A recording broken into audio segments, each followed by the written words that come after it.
Olá pessoal, bom dia, boa tarde ou boa noite, a depender do momento que você for assistir esse vídeo. Quero me desculpar com vocês, né? Essa aula corresponde à aula da nossa última quinta-feira. E só um minutinho para só explicar, foi um fato inusitado, eu não sei nem o que aconteceu, um defeito mesmo no computador. Não sei se alguma atualização que foi baixada, alguma coisa. Que comprometeu a webcam e o microfone. Quando eu fui fazer a inserção no YouTube ao vivo, né, apareceu que câmera e microfone não estavam disponíveis. Então eu tentei reiniciar, tentei voltar, mas eu não estava conseguindo, tava ficando a mesma coisa. E assim, eu nem sei se ainda está funcionando, porque enquanto eu estou gravando isso aqui para mandar para vocês, né? Eu ainda não vi técnica, alguma coisa assim, já é algo que já foge ao meu conhecimento. Por isso que, pra gente, enfim, não ficar no prejuízo, né? Me desculpem, eu tô fazendo aqui a gravação, sei que não é a mesma coisa, inclusive é direito de vocês, até para que a gente possa tirar alguma dúvida momentaneamente, assim, na aula, uma coisa que não fique, assim, não se evidencie muito clara, né? Mas, enfim, a gente nesse momento está sujeito a essas intempéries aí, tá certo? Então, eu vou tentar aqui na aula de hoje, com muita calma, tentar da forma mais didática, continuar insistindo com vocês a respeito da importância do tema controle de constitucionalidade, tá? Eu sei que eu vou ser chato, repetitivo, mas eu faço questão. Controle de constitucionalidade é simplesmente a matéria mais importante do direito constitucional. E mais importante, a depender da prova que os senhores se submeterão, sobretudo se for uma prova no futuro de nível superior, ela vai ser a matéria mais cobrada, inclusive no direito constitucional. É muito difícil ter uma prova que não cobre controle de constitucionalidade, até porque o controle de constitucionalidade ele permite uma interessante interdisciplinariedade no que é pertinente ao direito constitucional, porque o que torna o controle difícil é a reunião de vários temas que é estudado aí ao longo do direito constitucional. É isso que torna a matéria difícil. Não, a matéria em si não é complexa. O que é complexa é que às vezes você tem uma lacuna, uma dificuldade em algum tema do direito constitucional e inevitavelmente controle de constitucionalidade ele vai abocanhar ou ele tem condições de abocanhar os mais diversos temas do direito constitucional, tá? Então é até uma oportunidade ímpar. Se existe alguma temática que você ainda não está dominando bem, que impede assim uma maior aprendizagem do controle, é revisar, tá bom? Revisar. E assim, sempre que possível, tentar tirar dúvida, questionar, tá bom? Então vamos voltar aqui, né? Tentando puxar algumas coisas que a gente estudou na última aula, brevissimamente, para a gente pegar o gancho da aula de hoje, que na aula de hoje, sim, são dois temas fundamentais que eu pretendo abordar com vocês, que um é relativo aos modelos, tá certo, de controle de constitucionalidade, e o outro é as manifestações, como é que o controle de constitucionalidade ele se manifesta. Então a gente, dentro da teoria do controle de constitucionalidade, é importantíssimo conhecer o modelo, importantíssimo conhecer a tipologia. E aí, modelo e tipologia, a gente vai tentar abordar na aula de hoje, e no próximo encontro a gente vai começar a abordar, que já é seria a parte final do nosso estudo, que é o sistema brasileiro de controle de constitucionalidade. E aí a gente tecer algumas considerações gerais sobre o sistema brasileiro, para em seguida ver assim a cereja do bolo, que é as ações do controle de constitucionalidade no Brasil. Então eu estou aqui brevemente traçando um roteiro de estudo, de análise com vocês, tá certo? Na aula passada eu comecei com um conceito, como a gente sempre deve abordar qualquer tema científico, a partir de um conceito. O controle de constitucionalidade é quando você verifica se uma lei ou ato normativo, tá, ele é produzido de modo válido, de acordo com a Constituição, tá certo? Isso é muito importante. Se você pegar e analisar esse esqueminha que tá aqui, ó, só um minutinho só. Se a gente analisar esse esqueminha, ver se dá para visualizar aqui, ó, direitinho. Se a gente analisar esse esquema, você tem a Constituição, né, no topo da pirâmide normativa, leis e atos administrativos. Então, você observa aqui que sempre a norma hierarquicamente inferior, isso é teoria do direito, norma hierarquicamente inferior, ela encontra fundamento de validade em norma hierarquicamente superior. A isso, né, essa hierarquia normativa que existe até para preservar a segurança jurídica, você vai observar o seguinte, ó, leis ou atos administrativos, que você também pode chamar de atos infralegais, ou leis, que é a legislação infraconstitucional, Constituição, você vai observar que as leis, elas existem porque a Constituição fala nelas, tá? E se a Constituição fala nelas, a Constituição vai dizer duas coisas. A Constituição vai dizer o procedimento. Primeiro, até antes do procedimento, a Constituição vai dizer quais as espécies normativas que ela admite. E você encontra isso no artigo 59, que é aquele artigo que fala: o processo legislativo compreende a elaboração de, tá? Então, o primeiro passo, a Constituição diz as espécies normativas admitidas no direito brasileiro. Segundo passo, a Constituição, ela tem todo um conteúdo que é a sua substância, tá? O seu conteúdo material, que esse conteúdo material, que é carregado de princípios, tá? Ele não pode ter esse conteúdo, essa matéria, ofendida também pela lei. Acho que a gente falou isso na aula passada. Então, a lei, para ela existir, para ela ser constitucional, ela tem que atender o quê?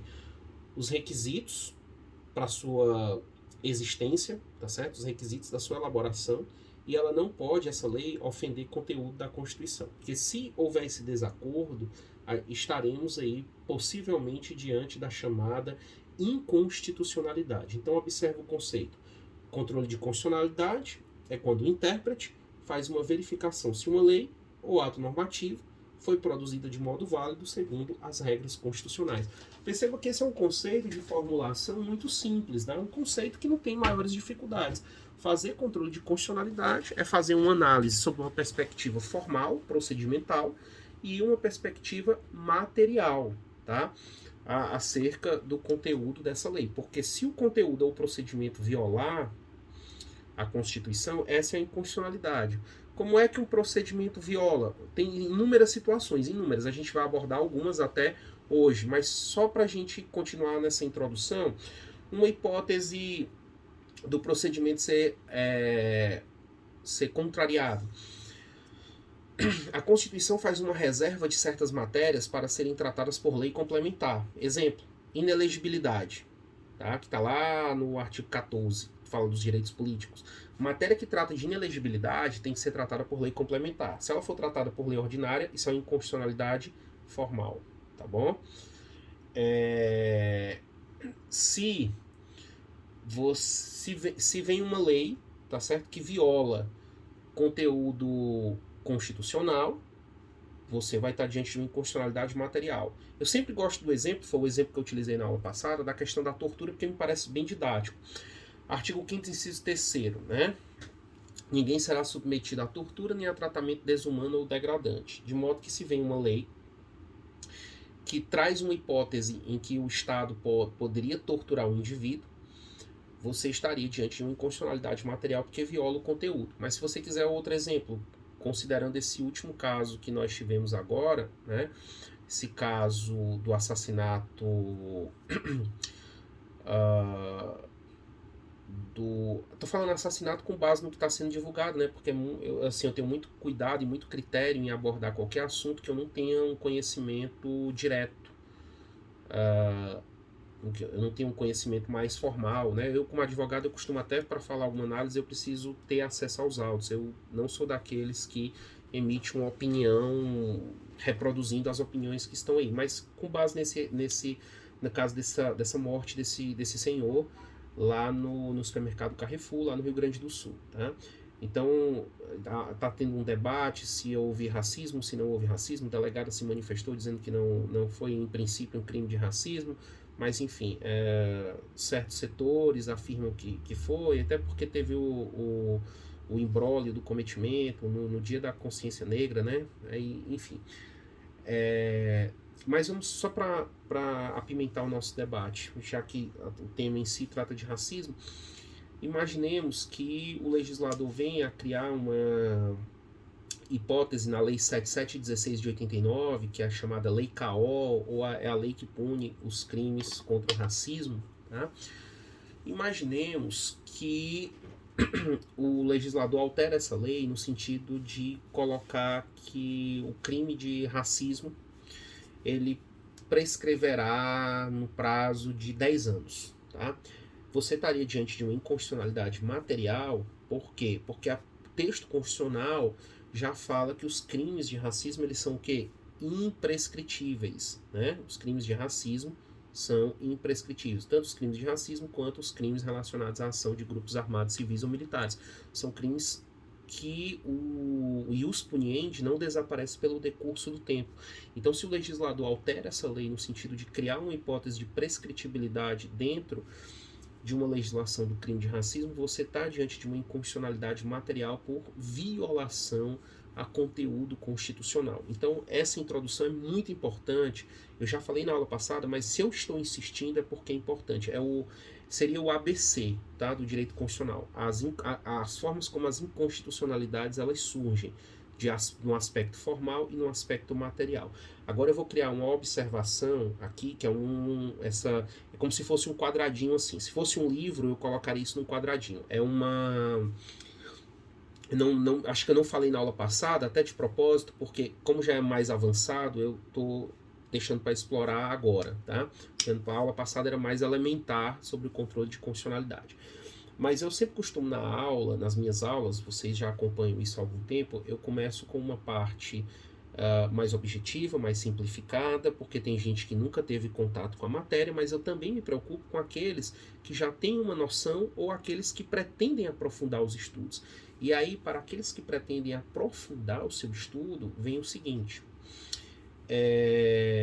a inconstitucionalidade formal e material ela aparece com dois outros nomes um pouquinho mais complicados, tá? E assim, nem sempre isso é lembrado na literatura jurídica, mas cai em prova. Que prova que cai? Concursos públicos, tá? Mais complexos, como Ministério Público Federal, alguns ministérios públicos estaduais, algumas magistraturas estaduais e algumas magistraturas federais. Cobram essa nomenclatura aqui. A inconstitucionalidade formal, ela pode aparecer com esse nome, inconstitucionalidade formal ou inconstitucionalidade nomodinâmica. Inconstitucionalidade nomodinâmica. Se aparece esse nome inconstitucionalidade nomodinâmica, é uma inconstitucionalidade formal. Se aparece a questão ela fala numa inconstitucionalidade nomoestática, é uma referência à inconstitucionalidade material, porque a matéria ela é fixa, tá? Ela não muda, a forma sim ela pode se modificar. Guarda isso para aqueles que pretendem se submeter algum dia a um concurso público mais complexo, tá? Existe essa nomenclatura. Bom, vamos passar adiante.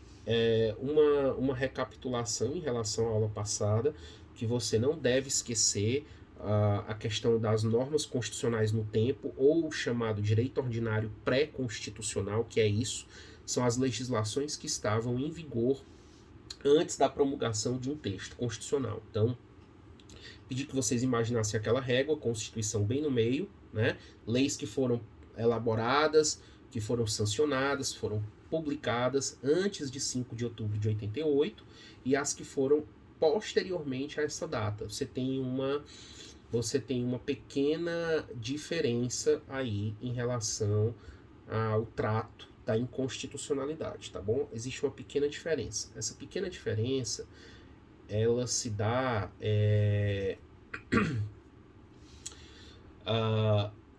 sobre a aplicação ou não da teoria da recepção das normas e a aplicação da teoria da inconstitucionalidade. Então, leis que foram elaboradas e existentes no Brasil até antes da publicação, da promulgação, melhor dizendo, da Constituição de 88, a gente aplica a teoria da recepção, no seguinte sentido: a lei anterior poderá ser recepcionada ou não recepcionada. Quando é mesmo que eu sei que ela é recepcionada e quando é que eu sei que ela não é recepcionada? Eu tenho que primeiro, leis anteriores, a minha primeira análise é o aspecto material. O conteúdo dessa legislação anterior ofende o conteúdo da nova Constituição? Não, não ofende. Ótimo. Então ela pode ser recepcionada. Pode, por quê? Porque tem outra objeção? Tem outra objeção. Você tem que analisar se essa lei ela foi elaborada de modo válido segundo a Constituição do seu tempo. Exemplo, uma lei elaborada em 40, ela tem que ter observado os requisitos legais, formais, da Constituição de 37. Se uma lei foi elaborada em 1948, ou vou dar um exemplo aqui de uma questão até atual, uma lei de 50, como, por exemplo, a Lei 1079, a famosa Lei dos Crimes de Responsabilidade, aí, que enseja o processo de impeachment e tal. Então, essa é uma lei de 50. Para eu saber se essa lei foi recepcionada pela Constituição de 88, eu tenho que confrontar essa lei com a Constituição de 88, só o conteúdo, mas o procedimento não. Porque como é que eu posso dizer que a Lei 1079 tinha que obedecer um procedimento de 38 anos à frente? Como é? Nunca esqueçam, uma Constituição ela nasce para ser eterna, não se elabora leis pensando em constituições futuras, tá? Se elaboram leis pensando na Constituição do presente. É a Constituição do presente que deve ter essa observância. E é um detalhe muito curioso, não falei isso aula passada, né? Então, mesmo na revisão, eu procuro trazer, aqui nessa recapitulação, procuro trazer temas novos, temas diferentes para te facilitar a tua compreensão. Então, pega a lei de 1079 dos crimes de impeachment, é um detalhe muito interessante, dos crimes de impeachment, perdão, dos crimes de responsabilidade. É um detalhe muito, muito interessante, muito pertinente.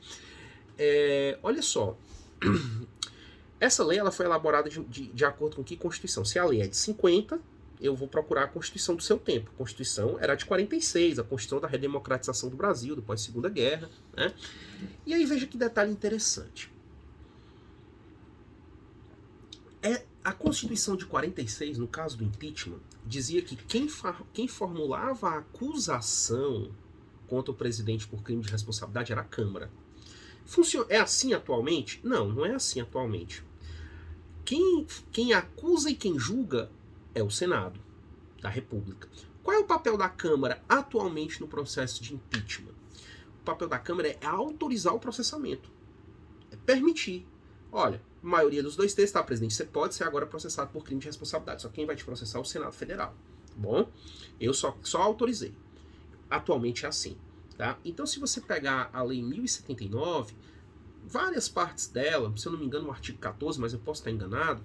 Se você pegar a Lei 1079, você vai dizer lá que é admitida a acusação pela Câmara dos Deputados. Aí você, peraí, tem uma coisa estranha aqui. Mas se a Constituição atual não fala que a Câmara acusa, o que acontece com esse dispositivo aqui da Lei 1079 de 50, que trata dos crimes de responsabilidade? Aí você vai olhar isso com muito cuidado. Você vai dizer que esse dispositivo é inconstitucional? Não. A Constituição de 46, ela não dizia que a Câmara fazia a acusação e o Senado julgava? Não, ela foi produzida de modo válido de acordo com a Constituição do tempo dela. Mas está de acordo com a nova Constituição brasileira? Não, não está. Então o que acontece com esse dispositivo especificamente? Ele não foi recepcionado.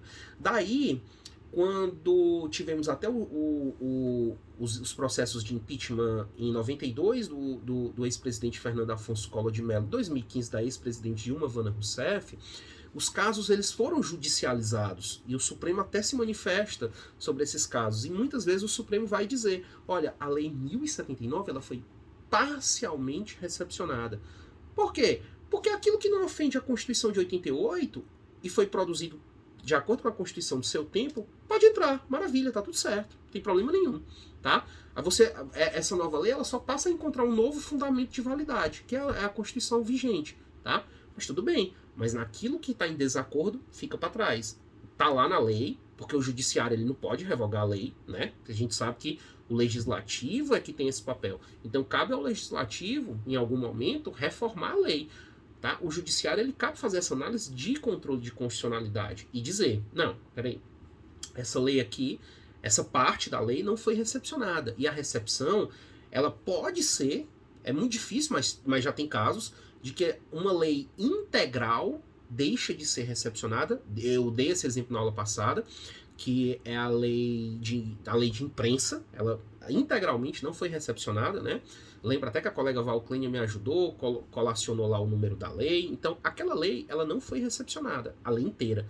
Mas pode acontecer que seja um artigo, um parágrafo, um inciso, uma linha, que esteja em desacordo com o texto constitucional. Então, muito tranquilo em relação a isso, né?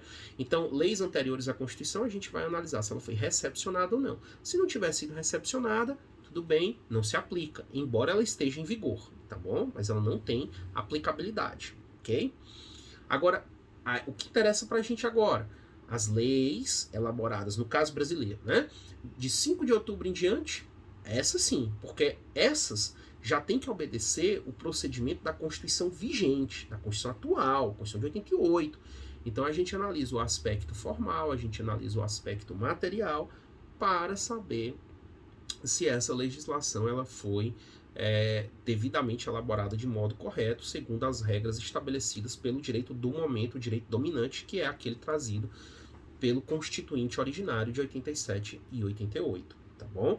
Aí sim, leis posteriores a gente vai falar em constitucionalidade ou inconstitucionalidade. Leis anteriores a gente aplica a teoria da recepção. Ou foi recepcionada ou não foi recepcionada, tá bom?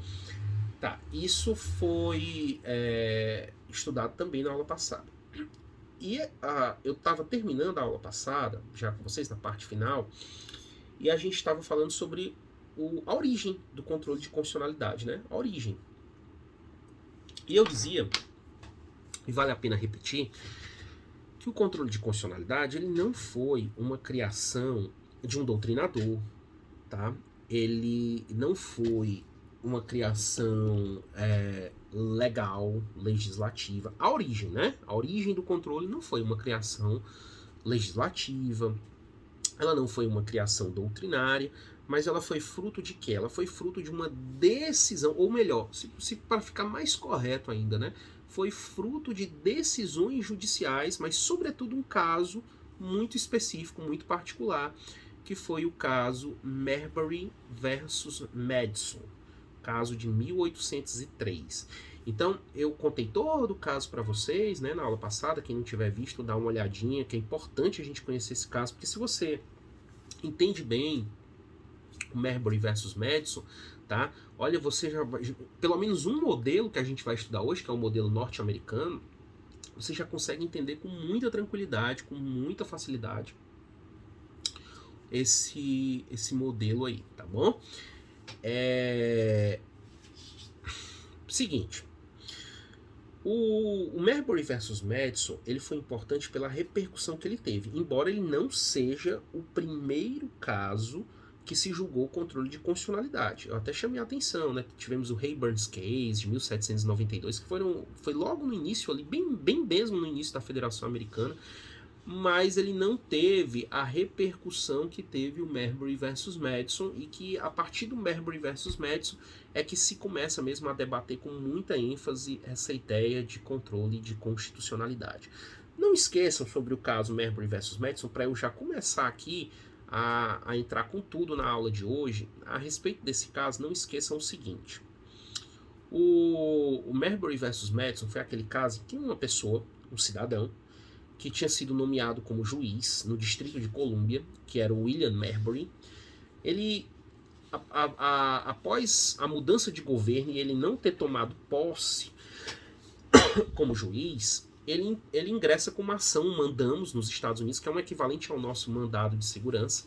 E aí, nesta ação, ele diz o seguinte: olha, não me deram posse, mas eu fui nomeado e eu quero tomar posse no meu cargo de juiz. Então, novo secretário, me dê posse sobre esse cargo aí, né? E se o novo secretário não me dá posse,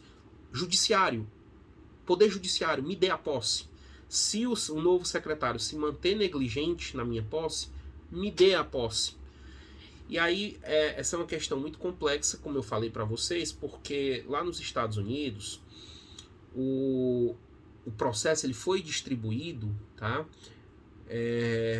para um juiz recém-chegado na corte, que foi o John Marshall, que tinha sido secretário de Estado do presidente antecessor, que era o John Adams, né? E aí, poxa, como é que esse novo juiz ia dizer que as nomeações eram ilegais, ilegítimas, se ele próprio tinha participado dessas nomeações? Complexo, né? E assim, o caso mais complexo ainda, porque a gente está falando de 1803, que era o início da Federação Americana. E aí, quando ele recebe esse processo, né? Vamos fazer de conta que isso aqui é o processo. Estou aqui com um contozinho na mão. Eu vou usar como se fosse o meu processo. Se alguém puder, algum dia na vida, leia esse conto aqui, que você vai se deliciar, tá? Que é o Homem que Sabia Javanês, um dos maiores escritores brasileiros de todos os tempos, do Lima Barreto. Eu peguei o primeiro papel que estava aqui na minha frente para fazer de conta que isso aqui era o processo, tá? Então, vamos lá. O processo chega nas mãos do John Marshall, né? E aí ele pega e diz o seguinte, espera aí, ele está invocando aqui uma lei que permite que o judiciário dê posse a ele. Né? Ele estava invocando uma lei, que era o Judiciary Act, né? Eu falei isso na aula passada, uma lei de 1787, e essa lei, olha o que eu vou dizer agora, hein? Essa lei alterava a competência da Constituição americana. E aí é que vem o pulo do gato, tá? O X da questão. Essa lei que dava essa competência ao Poder Judiciário americano, o John Marshall vai dizer que ela é inconstitucional. Por quê?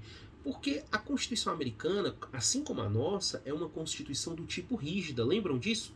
Lá do segundo período, Constituição rígida, Constituição imutável, Constituição flexível, Constituição semi-rígida ou semi-flexível, né? Lembram disso?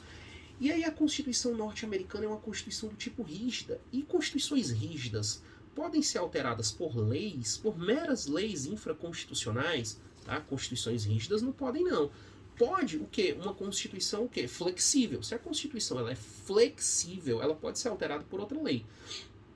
Mas aí não vai haver controle de constitucionalidade, porque como é que você tem supremacia constitucional? A Constituição pode ser alterada por uma própria lei, então não há supremacia da Constituição ali. Bom? Então, muitas vezes, países assim até pode ter um controle de constitucionalidade, mas um controle de forma política, não jurídica, tá?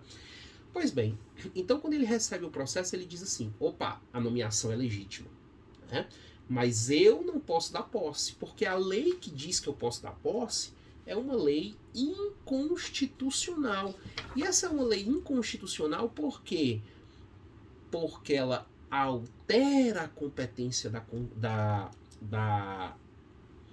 Constituição, sendo que a Constituição, para ter sua competência alterada, ela precisa de uma formalidade legal, ela precisa de um processo, o quê?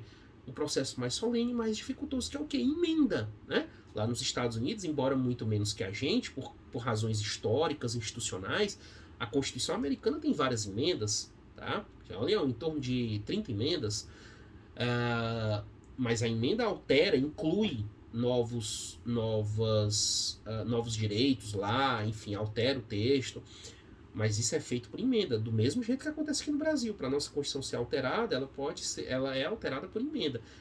Poderia vir o Congresso editar uma lei e dizer que o Supremo Tribunal Federal passaria de 11 ministros para 15, como foi durante a ditadura militar, 15 ministros? Não, não poderia. Por quê? Porque para que isso acontecesse, seria necessário o quê? Uma emenda. Se fosse pela emenda, tudo certo, tudo bem. Mas imagina só, ali os deputados e senadores aprovam uma lei, o presidente sanciona e aí altera a corte para 15 membros. Não pode fazer isso, tá bom? Por que não pode? Porque a nossa Constituição é rígida. Então você estaria diante de uma inconstitucionalidade formal se uma situação dessa acontecesse. E foi o que aconteceu nos Estados Unidos, nesse caso, Marbury versus Madison. Então, o Marshall vai e diz, olha, a nomeação é legítima, mas eu não posso dar posse, porque a lei que autoriza que eu dê posse é inconstitucional, porque ela alarga a competência da Constituição dos Estados Unidos. E a Constituição é rígida, não pode ter a sua competência alargada por uma lei infraconstitucional, tá bom? Então, é aí que surge o controle de constitucionalidade. E a partir daí ele passa a ser muito debatido, muito estudado, né? E assim, bem analisado. Pois bem, vamos para o que interessa agora, tá certo? A partir do caso Marbury versus Madison, surge um modelo de controle de constitucionalidade, que é esse modelo que eu já antecipei agora há pouco, que é o modelo chamado de norte-americano, tá certo? Bom, esse modelo norte-americano, ele ficou vigorando por muito tempo, tá? Assim, só existindo ele praticamente, tá certo? Só que quando chega no século XX, um novo modelo passa a existir ali, né? Ali, um modelo americano existindo aqui e outro modelo, que é o modelo austríaco. Tá? O modelo austríaco foi elaborado pelo grande jurista Hans Kelsen. Né? Kelsen, assim, foi o grande autor desse modelo austríaco. E, assim, diferente do americano, olha uma diferença muito sutil. Enquanto que o modelo americano ele surge a partir do julgamento de um caso Marbury versus Madison, que a gente acabou de falar, o modelo austríaco não. Ele foi pensado por Kelsen e ele passou a integrar a Constituição da Áustria. Porque, assim, o modelo americano ele é uma construção jurisprudencial. Ele não está lá normativado, assim, positivado, tá? Na Constituição americana. Ele não está. Ele é uma construção a partir de uma decisão judicial. Porque a Constituição americana é uma Constituição aberta que permite esse tipo de situação. Tá? É outro direito, né? Então, a Constituição austríaca, o controle pensado pelo Kelsen, ele passou a integrar a Constituição austríaca. Então, ele foi pensado pelo Kelsen, passou a integrar a Constituição daquele país, Constituição da Áustria de 1920, mas o controle chega na Constituição austríaca em 1929, que ela foi reformada, a Constituição austríaca, e passou a incluir esse controle de constitucionalidade. Aí você tem, de um lado, o modelo americano, e você tem do outro caminhando o modelo austríaco, também chamado de modelo europeu. Só que com o modelo europeu eu colocaria um asteriscozinho, porque assim, você tem um modelo norte-americano, você tem um modelo austríaco, e tem um sistema de controle de constitucionalidade francês, que eu vou falar dele um pouquinho mais à frente. Se a França como a Áustria estão na Europa, né? Embora muita gente fala modelo austríaco ou europeu, mas negligencia, por exemplo, esse sistema de controle de constitucionalidade que existe na França. O problema é que, assim, o modelo norte-americano e o modelo austríaco, eles fizeram escola, por isso que são chamados de modelos, e se irradiaram o mundo afora. Tá? O sistema francês, ele fica restrito praticamente à França e uma ou outra ex-colônia que eu não vou saber nem precisar. Tá? Não sei se é a Argélia, mas eu não sei precisar. Então você já fica sabendo disso, que modelos que viraram escola foi o modelo norte-americano e o modelo austríaco, ou como muita gente chama, modelo europeu. Eu estou tendo só o asteriscozinho, porque não esquecer que a França tem um sistema particular. Não falo que o modelo francês, por quê? Porque não fez escola, tá? Não fez escola diferente dos outros dois que eu mencionei anteriormente. Tá, o que você precisa saber? Você precisa saber a diferença dos dois. Você precisa saber a diferença do modelo norte-americano, você precisa saber a diferença do modelo austríaco europeu. Você precisa saber essa diferença. Isso é muito importante, tá? E realmente eles são bem distintos, embora a essência é a mesma. A essência é o quê? Saber se uma lei ou ato normativo contraria, viola a Constituição. A essência é essa, porque isso é controle de constitucionalidade, generalisticamente falando. Agora, em relação às distinções entre um e outro, isso é o que a gente precisa aqui compreender, que a gente precisa saber, tá bom? E aí a gente precisa fazer essa distinção entre os dois. Aí a gente tem mesmo que conhecer, não tem para onde correr não, tá certo? Então, vamos trabalhar em relação a isso aqui. E aí eu quero dar uma dica. Pessoal, é muito importante mesmo, assim, muito importante, se quem tiver assim assistindo, né? Quem tiver assistindo com atenção e tal, eu acho importantíssimo vocês fazerem no caderno de anotações um quadro distintivo entre os dois, tá? Seria alguma coisa que eu faria presencialmente no quadro, né? No quadro de vocês eu faria essa distinção aqui no quadro. Eu colocaria o modelo norte-americano e colocaria também o modelo europeu. Um ao lado do outro para a gente fazer a distinção e eu sairia escrevendo as características, como eu vou fazer agora. Então, assim, como eu estou diante